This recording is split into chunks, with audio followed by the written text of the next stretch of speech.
to Anime Death Spiral, the only anime podcast that wants to thank you for thanking me, you ingrates. That's right. We are in the post-holiday season. No, we're in the mid-holiday season. We're post-Thanksgiving. And, man, I wish that there was, another, sub-season of premiering anime that had good things in it. Oh, I thought you were going to say you wished there was another holiday. No. But I was going to be like, no, man, there's too many already. This is like... Well, that is true. That, there's way too many holidays. There's too many. There's at least too many. Well, I would take 0, actually. Okay, first of all, I had to think about this, people in the rest of the world outside of America, they don't have to deal with Thanksgiving in between Halloween and Christmas. It's like they get way more downtime than we do. You say that, but due to our extraordinary cultural dominance, they still have to put up with our shit no matter what. So, do they know it's Thanksgiving? Yeah, they go and they buy their Thanksgiving turkey from KFC in Japan, right? That's got to be the thing, right? It's still wild to me. It's still wild to me that KFC locked down the fucking Christmas market in Japan of all places. It's very funny. That's so dystopian. It's very funny, but it's like, come on, what are we doing, people? What are we doing here? Do they sell a Christmas goose? They gotta, right? The KFC Christmas goose? No, but you can get a whole fried chicken, like a whole one. Comes in a fancy box with a ribbon on it, and they sprinkle it with sakura petals and perfume. They perfume the whole chicken? Yeah, to make it smell even more succulent and spicy, But what about the 11 herbs and spices? Doesn't that not really mix very well with the sakura? I can only imagine.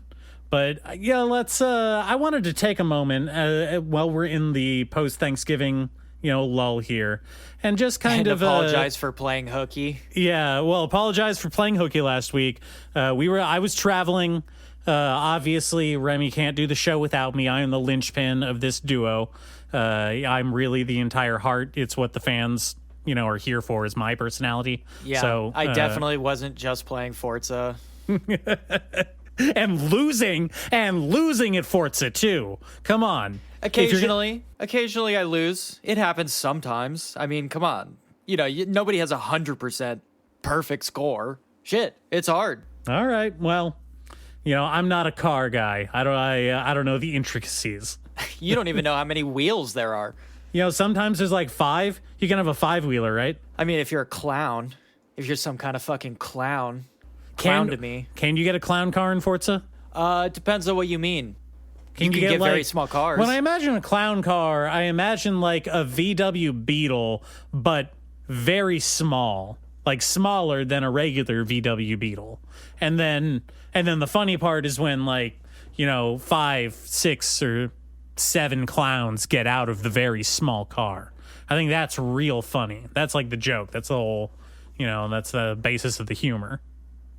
We've got a bunch of guys inside this tiny car. You can get a car small enough to not fit even one guy, and then a bunch of guys could pile out. I mean, that's definitely in the game for sure. Okay, all right.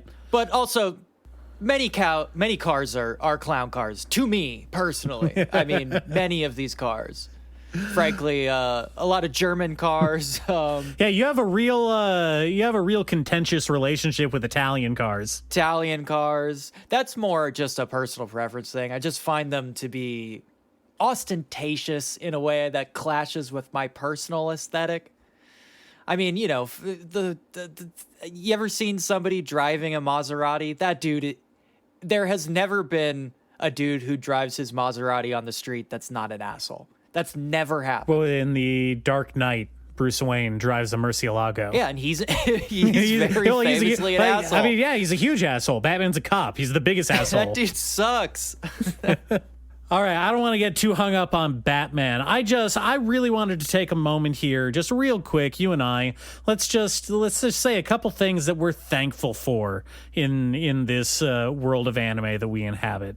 Like, there's got to be doing that. There's got to be a couple things. You know, we rag on anime. We make jokes. we make fun sometimes. It's all fun and games, in my opinion. But I think at the end of the day, I'd like to believe that I still have like a genuine affection for anime and animation, like in my heart. Like I'm not completely irony poisoned, and this is something that I think is gonna help drive off that. I don't think anybody thinks that. I mean, the fact alone that you just lap up trash, you sip from the ground pools. I eat it right up, like with a straw. Oh man, I slurp up trash with regularity, some might say with fervor. Yeah, I mean, so clearly, you're down there. Yeah. You're down there in the dirt. And I guess I'll start off by saying that I am thankful for trashy manga and trashy anime. I think that it formed me into the weird introverted pervert that I am today. Well, that's definitely true. I mean, among other things, but that's definitely a big part of it. Mm-hmm. Mm-hmm. And you're thankful for that? Yeah. That's surprising. Well, what are you thankful for, Remy? Come on, there's got to be something. I mean, obviously, I'm thankful for any diversion from the depression and just the absolute hellscape that we live in. Anything that can help me avert my gaze from the coming climate apocalypse is really, that helps me through the day. Thankful for that. Yeah, that's a big one. I'm also very thankful for escapism media. We'd all be worse off without it. I'll just wrap this up by saying that I am thankful that I have a hobby that I can just sink myself into and not have to explain it to anybody because nobody cares. Who boy? They're like, what do you do? Like, I've got an anime podcast, and then they kind of like cut eye contact and kind of shuffle away, without saying anything. Like, yeah, that's the standard response. Oh. It makes social interaction so much easier when you don't have to explain yourself to people. Born too soon to be into an incredibly niche interest. Born too late to be part of the movement. Yep. How unfortunate. That's the millennial experience. How unfortunate. But if we're talking about how anime is, the movement has really come to fruition, there is no better indicator than what I watched over the course of a few weeks, because despite being like 10 to 20 minute episodes, it's a lot to chew on. Yeah, tell me about what you watched to ignore your family with over the holidays. Well, over the course of a few weeks, I did finally make my way all the way through Star Wars Vision Season 3, which is Disney kind of in their own way bending the knee to the idea of anime's cultural dominance, serving up their what is now their premier IP, the big one, the bad boy who is raking in the money, the one they built an entire land for in their little plot of holy ground. Yeah, I hear that Star Wars purchase is really paying dividends. Besides, I guess Netflix now trying to buy like all of Warner Brothers, like this is probably one of the most lucrative pickups in a long, long time. If Netflix can get their hands on that fucking Looney Tunes money, though, damn. Oh man, they're gonna be huge. So, okay, Star Wars Visions. You say that this is Disney, like conceptually bending the knee to the idea that anime is a mainstream interest now, and that they have to cater to it. And I can't help but draw a connection to Star Wars Visions comes out, people like it. A couple months later, a month later, we get the fucking Disney villain, like sexy Hogwarts show coming out. Well, they're both in the works for a long time because, again, this is season 3. We've been working our way through these. I've already talked about the first two. And the first one was sort of like a novelty, and it was actually around the time that like the Love and Robots project on Netflix was kind of like getting kicked around. Do you remember that? Yeah, I remember seeing a handful of shorts from the Love and Robots seasons. Yeah. I don't think I ever watched like a full season all the way through. There were some cool ones in there, but There were cool ones. There were cool ones. By and large, it didn't hold my interest. Same with the what do they call it?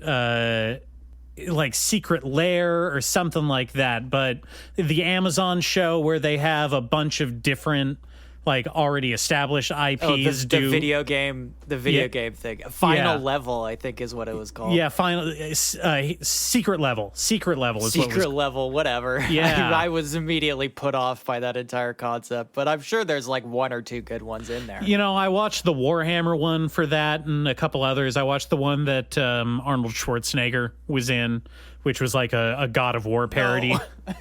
No. Yeah. Oh, yeah.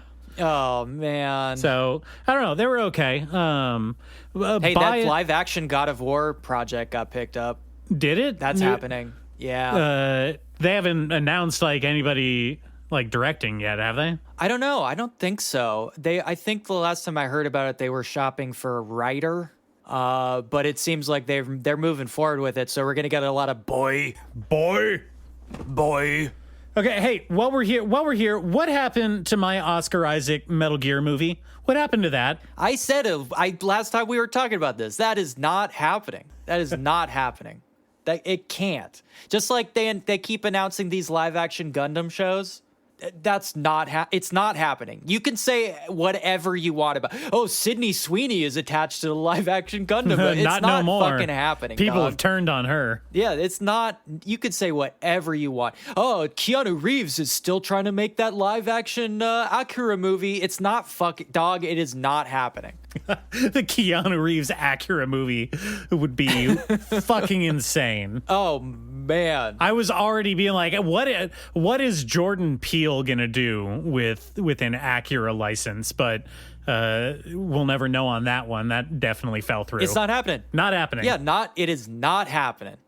Ain't happening. And you know what? I got reminded the other day when I was hating on Alex Garland again for that last 28 Years Later movie, which I just was such a fucking disappointment to me, that he wrote that Dredd movie too, the Judge Dredd, Carl Urban one. Oh, I didn't know that. I never actually saw that one. It's all right, but like my big complaint when I saw it the first time was, well, they're just ripping off The Raid, which is an all fucking timer. The Raid is absolute crushing it for whatever 80 minutes or whatever. It's not very long.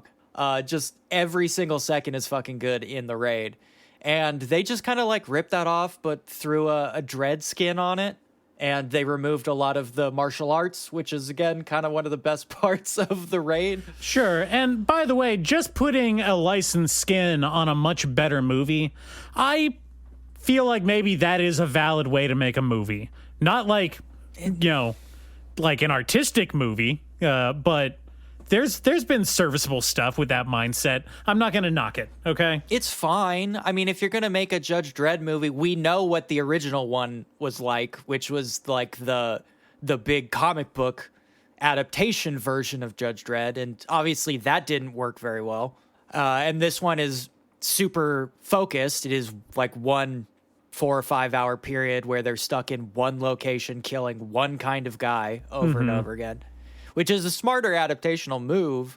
But also like Judge Dredd, it was in that sort of like 80s like hyper satire comic mode. Well, Judge Dredd comes from the same kind of DNA that like the original Warhammer stuff, and there's a lot of crossover. Like the writers of Judge Dredd in the 80s, the creators were huge like Warhammer nerds, so those guys had all kinds of crossover. And they're also British assholes who were trying to parody American culture and Thatcherism. Which, hey, knock that shit off. Knock that shit off. You don't get to do that. It's not for you, British people. Only I get to bully my little brother. Yeah, only I get to do that. But like, that, it's a huge fucking colorful absurdist mess, and Alex Garland is like, I can't do that. I can't do any of that. So that movie is like essentially completely humorless and very gray. And it's like, man, why did you do that? It's a real wasted opportunity. Mm-hmm. Wait, what the fuck? Oh, okay, but Star Wars. Yeah, let's get back to Star Wars. It is related though, because these are, since the beginning, this is season 3, so we've got a pretty good idea what these are. But these are Star Wars wraps around pretty loose, generalized anime stories. They mix and match a lot of the elements. We've got Jedis, we've got lightsabers, we've got starfighters, we've got droids, we've got freaky dudes with like tentacle heads and stuff. We've got the bugmen. We got blasters. Mm-hmm, mm-hmm. We have stormtroopers. Hate those guys. All that stuff. Those guys suck, man. I fucking hate like stormtroopers. They're fucking evil, dog. Like people, sometimes some people don't get that stormtroopers are bad and that they're fucking Nazis. These are bad dudes. These are bad. I don't know dudes. if anybody has pointed this out before, but they're bad guys. These guys, they're bad. I'm just saying, like, I know way too many people in my life that have a stormtrooper tattoo. Oh, okay. Well, let's not go there because we do know those people. Okay. You know what's interesting about that, though, is we are in a period where the Sith we are softening on the Sith, and the like light side, dark side binary has really kind of like broken down the distinction. And especially true for these Star Wars Vision shorts, because a lot of them are about either Jedi who have come to question the Jedi code, or Sith who have given up on the main structural aspect of Sithdom, the like dom sub relationship thing that they all have going on. Please don't make it, vulgar. They are. Well, I don't know. They're the rule of 2, senpai and kohai. Yeah, it manifests itself in weird ways. But a lot of these shorts, and especially in this season, a lot of these shorts are like really questioning that stuff. So we have a set of, I think they're like 9 in this season.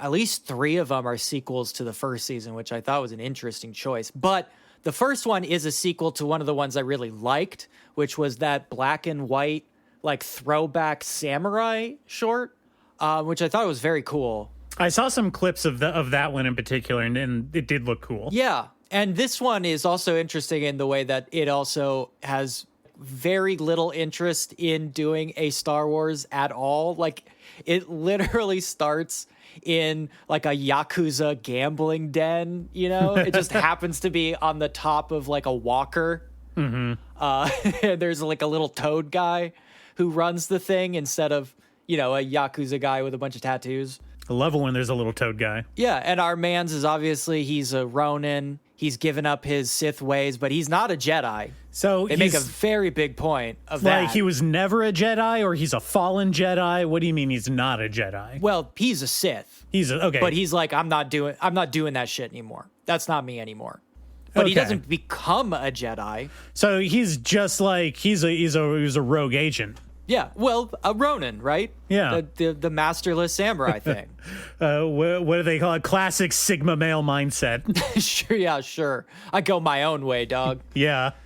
And this one plays with a theme that I found that a lot of them play with, which is he, in the process of completely ruining this fucking gambling den, which sucks and is not cool because everyone was just trying to like chill and have a drink and enjoy themselves. And then this dude like totally fucks it all up. He gets attacked by a Jedi that he had previously defeated, right? Uh-huh. And now we get to see him, like, in that very anime way, fight both literally and metaphorically in the clash of wills and the clash of ideologies, right? And it is kind of revealed that this Jedi, even though being officially a Jedi, the blue sword and all that shit, the robes, he's got the robes. Gotta have the robes. Is so obsessed with the idea of like revenge that the implication being that he is kind of, even though he's still a Jedi, he is a fallen Jedi who has lost his way. And that is like a major theme of this season. Well, I always thought that the stupidest concept Star Wars ever introduced was that, you know, the color-coded lightsabers, right? Red is evil, blue and green are good, and purple is Samuel L. Jackson. Yeah, what about orange? Yeah, orange is what's her face from the J.J. Abrams movie. People like her. I cannot remember her name. I don't know. I don't remember. Who was the main character of those fucking movies? Daisy Ridley? Yeah, Daisy Ridley, but that's the actress's name. What's the character's name? Something Skywalker. But she was a Palpatine. I thought that was like the big thing. Anyway, is it? I don't fucking know. I can't remember. she had a yellow lightsaber, like Bastila. I remember Bastila from KOTOR. That one came right to the front of my head. KOTOR comes back pretty easily. All right. Yeah. But I think that it's so stupid because like what you just said right now, this guy he's got the robes, he's got the blue lightsaber, but he's like corrupted. He's following his selfish revenge, which is very un-Jedi-like to my understanding. You're not supposed to do that. You're not supposed to do that. It's kind of like frowned upon. They don't like it when you do that. It's like, dog, you can just pick up a different lightsaber. You can just put a different freaking crystal in the lightsaber and change the color. Yeah. That's what KOTOR taught me, is that colors don't mean anything because it's just what kind of crystal you have in there. It's completely personal preference. General Grievous, you remember him from the Genndy Tartakovsky Clone Wars when he was like a badass? Yeah, actually, I was going to bring him up because he very famously has a bunch of arms and they all have lightsabers. Yeah, and they all have light, and none of them are red, even though he's a bad guy. Well, he's a robot too. Well, no, he's a cyborg, if we want to get into it. Okay, sure, he's a cyborg. Well, there is also a cyborg in this short, The Duel, part 2. And at one point, she reveals that she has a robotic arm. And the robotic arm splits open Ghost in the Shell style to reveal what's there. It really seems like hundreds of mini lightsabers. Which is why it's just wild. It's wild. I mean, I was just like, what if her arm splits open and it's just a chainsaw made of lightsabers? What then? Lightsaber chainsaw. Lightsaber chainsaw. What do you do then, people? Why not? I mean, who cares? Why not? It really doesn't matter. Yeah, why are lightsabers only stick-shaped? Has anyone ever answered that? You mean as opposed to maybe, like, making them round? Like, I don't know. Can you only make lightsabers into a straight sword type, like, fashion? Can you make, like, cool, like, crazy weapon? Can you have a Gundam-style death scythe? With a laser on it. It seems like no. You can do the double-sided or the single-sided or the little stupid hilt thing. But that's pretty much it. They always have to be straight. Nah. I don't know, man. I think lightsabers may be dumb. I think they may be stupid. You know, as cool as they are, I think swords are dumb. I know we talked about that pretty recently, but like they're kind of dumb, right? It's just a big ass fucking like razor blade that you carry around and you swing it really hard. Get over yourself, bro. It's like, why not sharpen a rock? What the hell? Oh, you got a sword like they sell in the fucking mall? Yeah. Yeah, they sell them in gift shops and shit, man. It's like, goddamn. Anyway, so that's Project 1. That's by Kamikaze Douga, which seems to be kind of a smaller studio. Episode 2 is called The Song of Four Wings. I love it. And here's our second thing. This is another the element that they bring into this one is we have a fallen princess. You notice that is also another big Star Wars element. Well, Is a princess who has become a rebel because she lost her home planet or she was deposed in some way. okay, you say that this is like an element of Star Wars, but isn't this kind of like, and we've talked about this as the general problem with Star Wars as an IP, is that it is too reliant on its own existence, its own lore. You know, everything ties back to the It insists upon itself. Yeah, it insists upon itself. Everything ties back to the Skywalkers. Everything is about a rebel group fighting the Empire. Everything is about a corrupted princess or a couple of like ne'er-do-well smugglers, one of them being an alien. It's all recycling. It recycles itself so much. Like, at what point does that just become core to the DNA, like what you're saying? And when does it stop being just like lazy self-reference? It's just, I think for this thing, especially because these are all non-canon stories or whatever, what they're trying to do is remix elements of Star Wars. That's a big part of this project, right? Bring interesting angles to what is traditional Star Wars. This one is like very cartoony in a way that is almost like not very reminiscent of a traditional anime style, which is something I kind of like about some of these. Is they're experimental, less with the Star Wars elements and more with the animation styles, which I think is what is the interesting part of these anthologies. I don't necessarily hugely like the animation style they settled on this one, but I like that they're trying different things. Mm-hmm. And the story is not very good. A rebel princess fights off a contingent of stormtroopers on a foreign planet. That's pretty much it. She meets an alien, and the alien is kind of cute. Okay, sure. Yeah. It happens. Star Wars stuff. Episode 3 is The Ninth Jedi, and this is the first notable one because this is the production IG.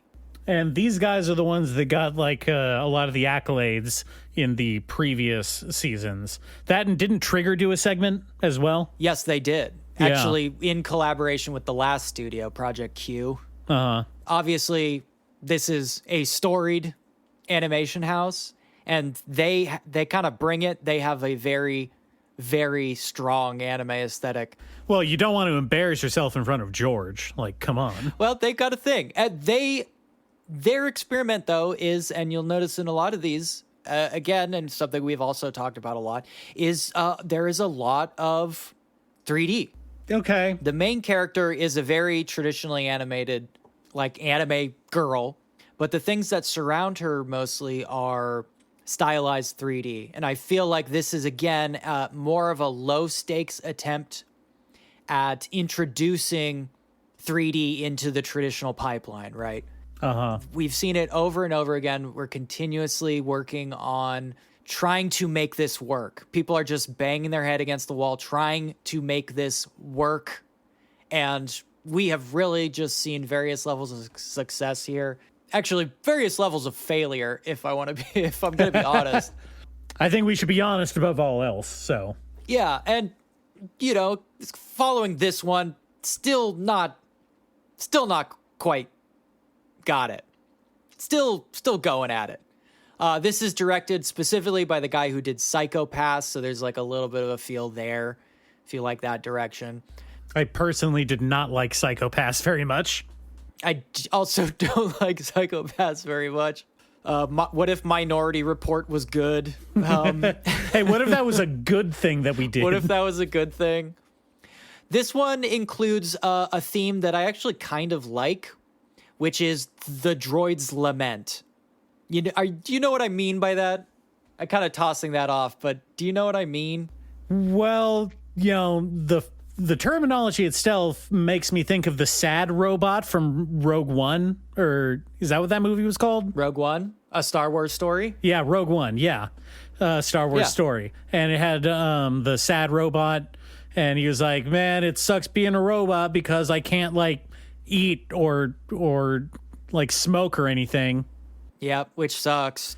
which sucks. Is that what you mean? And, we learned the backstory of that robot in Andor, and it turns out he was doing the genocide, which, Oh, not great. He was sad because of the genocide. yeah, he was sad because he did a genocide on the French planet. It's very funny. You know what? Very brave of them to say, yes, robots can get PTSD and be war criminals. This one has an element of that, except it is about the lament, the robotic lament being that they exist sort of on a different time scale as everyone else.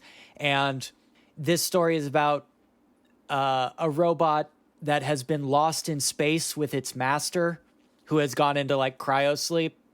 And such a long period of time has gone on that the robot has been continuing its duties well past its master's death, but continues on, that kind of thing. I consider this the robot's lament. Oh, sure. You know, that's a, what do you call it? That's a Twilight Zone episode. You Sure. know, that's a Ray Bradbury. Yeah, it's a traditional sci-fi element, and Yeah. it's purposed here in a good way. The robot's kind of cute too. It's a cute droid. It's like fine. I do like the robot's lament though. I think the robot's lament is a fun story. Yeah. What was that that we talked about? The manga that we talked about not too long ago. That is the entire premise. The Color of the End. That was it. Oh sure, yes. That's basically this entire thing as a manga, isn't it? That's a whole exploration of this concept. Yeah, many such cases. Though I think actually that robot is not particularly moved by the scale of time. She actually seems kind of ambivalent. Yeah, she's kind of ambivalent, and as she discovers more stuff, she kind of becomes very jaded and disillusioned with kind of humanity in general. Yeah. Which is fair. We fucked up pretty bad in that one. Pretty much a lot of times. That's Yeah. many such cases again. No, I get what you mean when you say that. So the next episode is called The Bounty Hunters, which the reference that they're making is pretty obvious from the title. We've got bounty hunters. It's a girl with a scar and a quirky robot who has a split personality, Sure. and they're bounty hunters. This one notably is by Wit Studio, which is interesting because, man, they certainly seem like they have a lot on their plate right now. But they made time for this because Disney came calling. Does Boba Fett show up? No legacy characters in this one. Oh, okay. All right. Yeah, but does deal with the theme that Star Wars has included quite a lot, but has not really contended with very well, which is this bounty hunter frees a bunch of slaves because she was also a slave. And so there's a lot of slavery, a lot of child slavery, and it's kind of like, hey, slavery's bad. True. That is true. Yeah, I agree with that. It is true. It's true. I can't argue with that. Thanks, Star Wars. They always have the hottest takes. Yeah. Hey, slavery's bad. Hey, Except for droids. you know, like having an evil empire is bad. That's kind of not cool. That's been a huge take of theirs since the beginning. We are not going to free the droids, though. They are not allowed to have free will. That's not going to happen. Well, no, their kind isn't. They're not even welcome in bars. Yeah, so this is a traditional, like, what if the bounty hunter seems bad, but they're good. That's kind of it. Okay. Well, you know, bounty hunter just like as a concept has had really a lot of the more unsavory aspects filed off over the years in pop culture. So I can't, you know, blame them too much for anything that might seem tactless in that regard. You know, especially in anime, bounty hunter is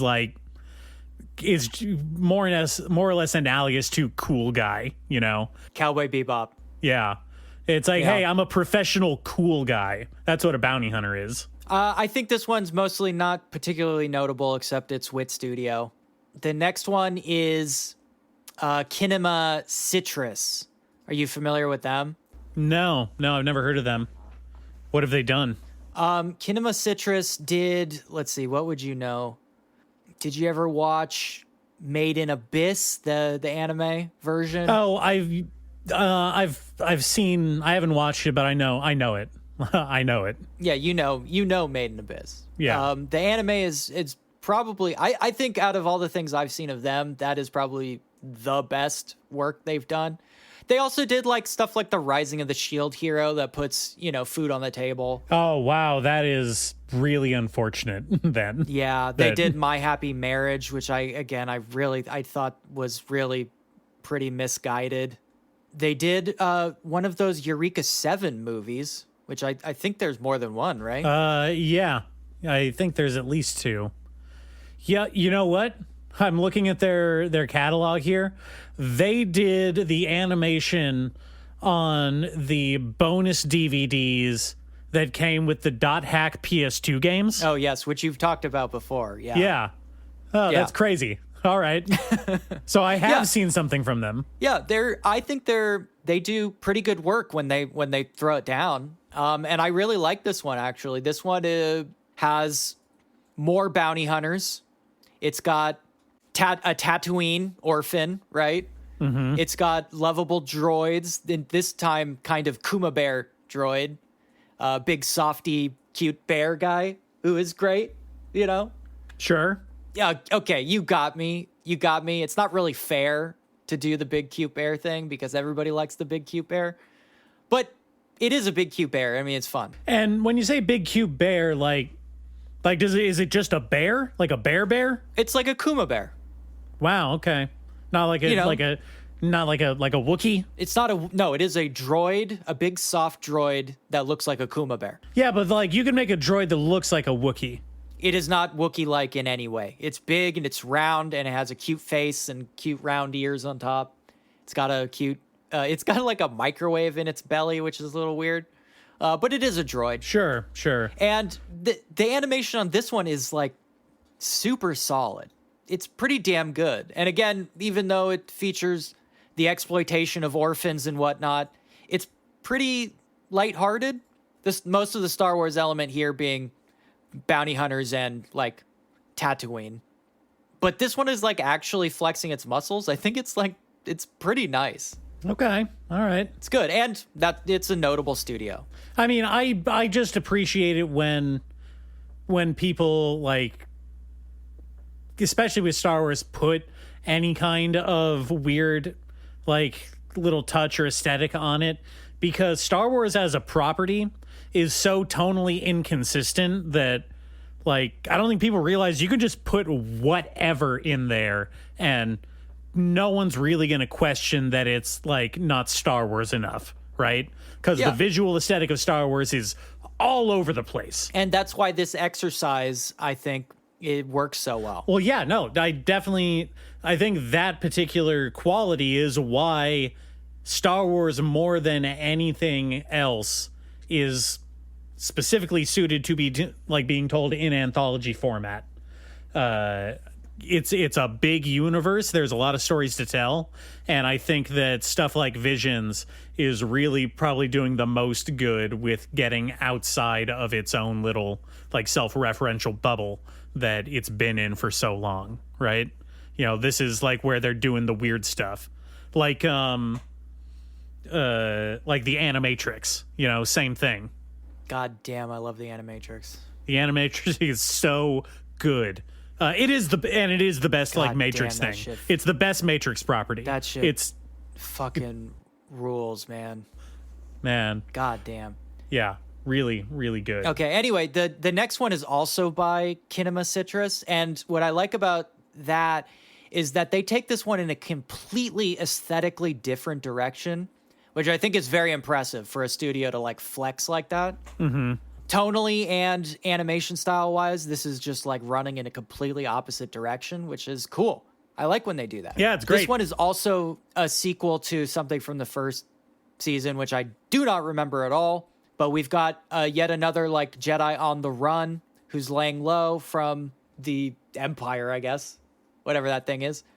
The cops. And this is yet another one where she is, I guess, confronted by her old Jedi master, who now seems to be vaguely evil, maybe? I'm not really sure. As you do. What happens there. Sure. But, she has to do the whole thing where she, confronts, what it means to be a Jedi, which, again, still feels very vague. all the stuff there is odd. Well, okay, that all ties back into what I was just saying about the tonal inconsistency. It's like, if you look at just the pure facts of what we're presented as in Star Wars of what a Jedi is, Jedi fucking suck. They're the fucking worst. I don't know why anybody likes those guys. Yeah, and now that there are no Jedi, all Jedi seem to be like, well, I don't know what the hell was going on there. I guess I'll just make up my own Jedi and be that. Which maybe is a better idea, honestly. Yeah. No. Well, it reminds me of the one of the recruitable characters you could get to your party in KOTOR was like this older kind of grizzled, jaded Jedi who, like Yoda, kind of just lives alone in this forest on this like backwater planet because he's like, you know what? I did the whole bureaucracy thing and that sucked and I hated it. So like, I don't do that anymore. Like, yeah, I'm a Jedi, but but I'm not like that. I'm not those Jedi, you know? I just kind of do my own thing. I'm not one of those. Yeah. Yeah, I'm not one of those proselytizing Jedis that are knocking on doors. Sir, would you have a moment to talk about the good nature of the Force? It's an odd one, but again, like I said, I think it's really interesting watching a studio flex in two different directions. Yeah. Which is, again, just an interesting thing that an anthology can do. Yeah, yeah. It's cool. Which brings us to the next one, which is very interesting because this is yet another trigger entry. And instead of doing like the super frenetic, almost panty and stocking style, which they did the first time, which was the twins.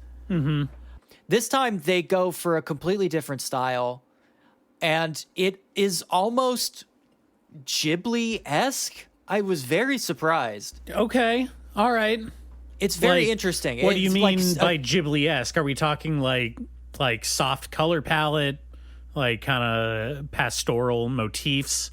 Like, what do you mean? The classic Ghibli face. Uh-huh. They do that? Is here. Yeah, it's like that version. And they have a couple other elements there. I think you would recognize it immediately. Are you allowed to do that? Are you just allowed to draw like Ghibli if you're not Ghibli? Yeah, you could do it if you want. And it's distinct enough. You know, this is still Trigger. This one mixes the fallen royalty with the bounty hunter in a fun way, and also the ex-Jedi thing. They got them all. Those are the three elements that make up this one. And it's got that weird Ghibli thing going on. Except this time, the fallen royalty, it's one of those Ghibli boys, and the bounty hunter is one of those Ghibli girls. Oh, no! Yeah. It's pretty wild. They completely gender swapped the whole thing. Star Wars finally paying attention to gender.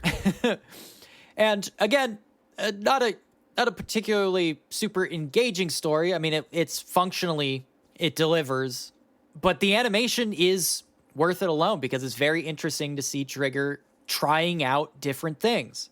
Does not particularly look too much like the last few things they've put out. So it's interesting to see them maybe giving people in the studio more directorial power and seeing what they can make of 15 minutes, which I really like.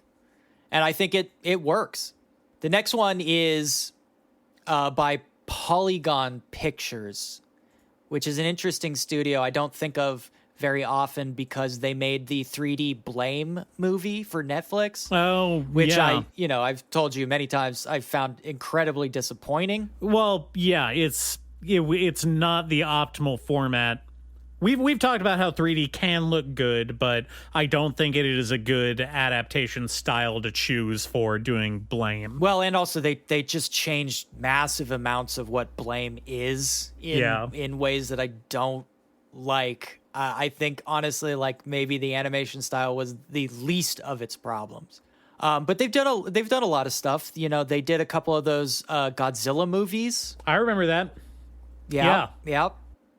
They did that rap battle through that anime, the hypnosis mic, right. Which is fucking insane. The one about the secret club that reappeared after like a decade or whatever, and then it has a giant rap battle. Yeah. They did a couple of entries in Love, Death, and Robots that we mentioned earlier. And they did the Ajin Demi-Human anime, which I actually, watched all of and kind of liked. Okay. So they're a real mixed bag. Their version was the first in this set of pure 3D and like unashamedly 3D, which is interesting. I found this one really interesting in a Star Wars way because it deals with something that most of the Jedi stuff kind of just skips over, which is a Padawan like actually engaging with the entire concept of the Force, which is an incredibly nebulous concept in Star Wars. The Force is just kind of like this like thing, man. It's vibes. And sometimes it's good and sometimes it's bad and sometimes it's red and sometimes it's blue-green or yellow-orange. Well, sometimes it's a philosophy and sometimes it's telekinesis. But this one's really interesting in that way because it actually approaches the Force and the student-teacher thing like a wuxia movie, like a martial arts master. Because in this story, the student is blinded by a Sith and like falls down a ravine and thinks she's gonna fucking die because she's completely alone and blind. But it forces her to confront her connection to the Force in like both a very philosophical but tangible way. And so we go through like 7 days of her blindness, slowly discovering what the Force is through different acts of meditation in a way that is more explicit than I think has ever been explored in any Star Wars I've ever seen. You know what I mean? Well, I think the reason that is because, like you just said, nobody knows what the Force like is. It is a vague concept that is used as it is a background prop. It is not a real thing. It's not a fleshed out philosophy or system or even like magic power set. The Force can just do whatever and it means whatever you need it to in the moment. Which is very useful for them because then they can redefine it in this sort of, again, like spiritual wuxia martial arts way, which I find to be the most compelling interpretation of the Force. And especially in this version, her wrestling with the dark side is her wrestling with her fear of death. And the way she becomes a Jedi who is attuned to the Force is by accepting her fear of death, which is like as solid as any version I've seen, right? So I like that a lot. The kind of the bravery of being like, well, this is just going to be full CGI, we're not going to try to do any blending. I appreciate, even though I'm not super hot on what they ended up with. I think this one and the next one I find to be like the most interesting and adventurous vision, not to tie it in, but vision of Star Wars. Oh, he said the thing. I again, like it, I think the direction of Star Wars that I find personally the most interesting and compelling is like a wuxia Star Wars.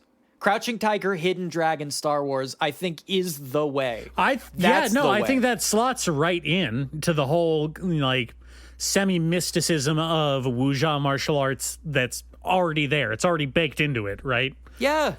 Some absolutely. might say George Lucas got the idea from 70s martial arts movies. Yeah, I mean, that's a lot of it, and the idea from the Shaw Brothers stuff evolving into the more contemporary wuxia stuff, like the part that interested the people who developed that idea were like more of the mysticism, the philosophical aspect of the mysticism is what makes those things so interesting. The idea that you don't have to question why they can jump on bamboo leaves because they are philosophically attuned instead of like, well, they know how to like do telekinesis is so much it's so much more compelling. Again, like Chow Yun-fat, right, in Crouching Tiger, Hidden Dragon is He is a Jedi Master. Sure, yeah. Just 100%. He is that guy. Well, when they do that like palm punch thing that like pushes their opponent way back up against the wall, and they do like the foot slide thing across the floor, that's the Force. Absolutely. Yes. And it fucking rocks. And like, the green dragon sword like is a mystical sword, not because it, like shoots lasers or whatever, but because it is itself attuned with nature. Mm-hmm. Like it's just, I don't know. It's good shit. I think it all relates to this version of the Force that I like a lot. But this final one I found to be the most interesting by far. This one is called Black, and it is a non-narrative animation short that is incredibly reminiscent of Peter Chung, to the point where I genuinely thought, like, did Peter Chung direct this? Because it is extremely reminiscent. I mean, if you see this thing, you would think immediately like Aeon Flux or his matriculated short in the Animatrix. Okay, that kind of style. Yeah. Okay, but even take it to a it. further extreme, because this is even more abstract than I think Peter Chung usually does. This is the antithesis of all CGI. This is like bold, melting colors that shape and form and dissolve and reform, all to explore this idea of a dying stormtrooper wrestling with his own death.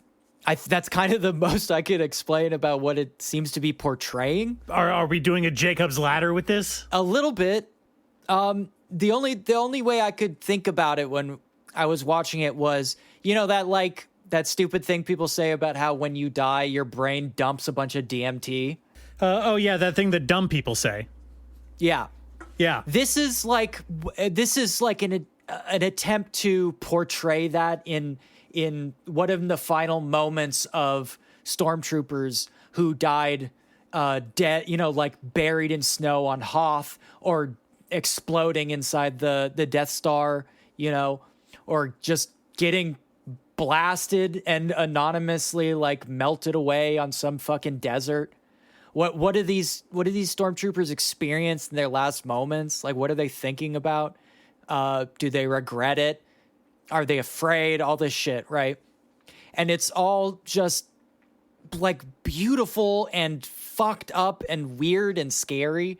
And this constantly moving blob of color that is just exploding out of these characters and forming what is ironically like the most Star Wars shit in the whole thing, because we are portraying the trench run. We are portraying the Battle of Hoth. We are portraying TIE fighters exploding in space, but they are the most abstract possible versions of those scenarios. Uh-huh. While this fucking dying stormtrooper is just like voicelessly screaming into the void of death. It fucking rules, dude. This fucking rules. It sounds really cool, but I have one issue with it, is that, as we established earlier, stormtroopers suck. Like, they're bad guys, and I really don't feel any sympathy for them in their dying moments, or really like care. Like, they kind of deserve it. Yeah, this short is ambivalent. It doesn't care whether you like them or hate them. Oh, it has okay. nothing to do with that. All right. It is a portrayal of anonymous death. Oh, so war is hell, huh? Is that what you're trying to say? Oh, you're trying to tell me war is hell? A little bit. There is a little bit of that. But it's also like, what if you died? Like, what if you just fucking died? What if you died? And your entire life was like pointless and there was no reason for you to die? You just happened to be there and you're fucking dead. I'd be kind of pissed. I'd be a little bit pissed. I'd be a little bit peeved, Yeah, you might be pissed. This might be one of my favorite Star Wars things ever. Like, straight up. Like, ever. Fucking rule. I'm including the original movies. I'm including the games that I liked. I'm including like fucking expanded universe books, everything. This is like again, vision of Star Wars I don't think anyone has ever seen before, which is one of the most impressive things you can say about any Star Wars thing ever. And this is not by Peter Chung. This is by Studio David, who are the ones that did... Oh, JoJo. Yeah, JoJo. Former Gonzo guys. They did JoJo. It's probably the biggest thing they did. But they also did like the reboot of Captain Tsubasa, and they did Cells at Work for Netflix. Yeah, I like them. Stuff like that. They worked on that new Urusei Yatsura. Yeah, I like Studio David a lot. And this is even compared to that stuff, this is fucking wild. And notably, when they're talking about it, I think this is really interesting, is that the director from Studio David brought in some foreign animators and was really inspired by the way that they animated stuff that was unlike anything their studio was doing at the time. And I think that mix of like really high level, like traditional anime with completely, art student from like Europe or whatever combination produced incredible results. Like incredible. This could be the brightest, most blue sky vision of anime going forward. Though I don't know if we're ever going to see something like this again, honestly. But this is a vision of a future anime that fucking rocks. But I think we're mostly just going to get more shows about cute girls in various metaphorical forms. Probably. Yeah. Let me ask you, just to wrap this up, is this the best that Star Wars has ever been? You mean as a whole? Star Wars Visions as a whole? Yeah, as a whole. I would say this is not the strongest Star Wars Visions season. But I think if you combined and compiled all the best Star Wars Visions shorts, I think it would be the best Star Wars. I think it would. I really liked some of these shorts. I think some of them are really, really good. All right. Star Wars, people. Well, if we can take some of that Star Wars money and we can make cool ass shit with it, just like on the periphery, it kind of makes the whole thing worth it. Kind of. A little bit. God, I hope it was worth it in the end. All right. I think that about does it for talking about anime today. I had some I'm so stuff. tired. Yeah, but we're tired. We're recovering from a long week spent dealing with family and loved ones. So we're gonna call it here for today. But I do want to do something that we don't normally do on this show before we leave, which is say fuck you fucking ingrates. No, well, yes, but no. Oh, sorry. I take that back. I'm sorry. I thought we were. Never mind. Okay, Remy, we've known each other for a long time, right? We consider each other friends at the very least, right? I guess I've never thought of it that way, but yeah, okay. Okay, and as a friend, I need you to do something with me for the next episode. I want to give you an assignment to something to watch that I want to watch and that I want to talk about on the next episode. More homework. Yeah. All right, lay it on me. You're not gonna like it, but I would appreciate it if you bear with me anyway. I want us to watch Uma Musume, Beginning of a New Era movie. Why? What could possibly compel you? I've been hearing some crazy buzz about the visual quality of this movie, and more than a handful of people describe it as comparable to Redline. But there are comparable anime movies that we've definitely not watched that are like Redline level. Why Uma Musume in particular? Because you know that I hate Uma Musume? Is that why? Well, yeah. Well, that's part of it. I think it would be funny. I think that you need a little bit more trash in your life. But I don't know. I have been hearing some things about this movie. I've been hearing that it is quality, and I kind of wanted to watch it, and I want us to be on an even playing field to give honest opinions here. Oh boy. Okay. You know what? Fine. I will.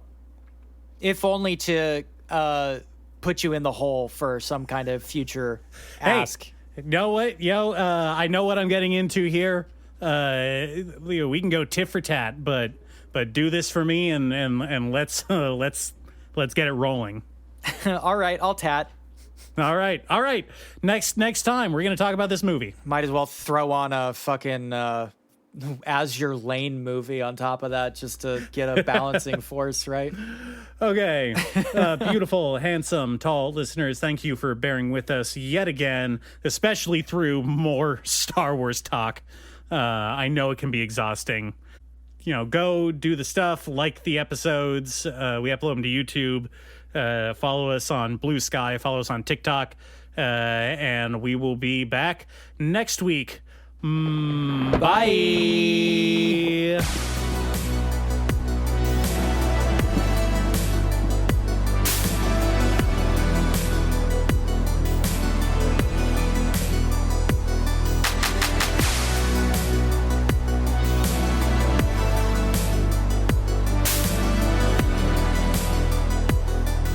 I don't want to sound like an idiot talking into nothing, just like vamping to nowhere.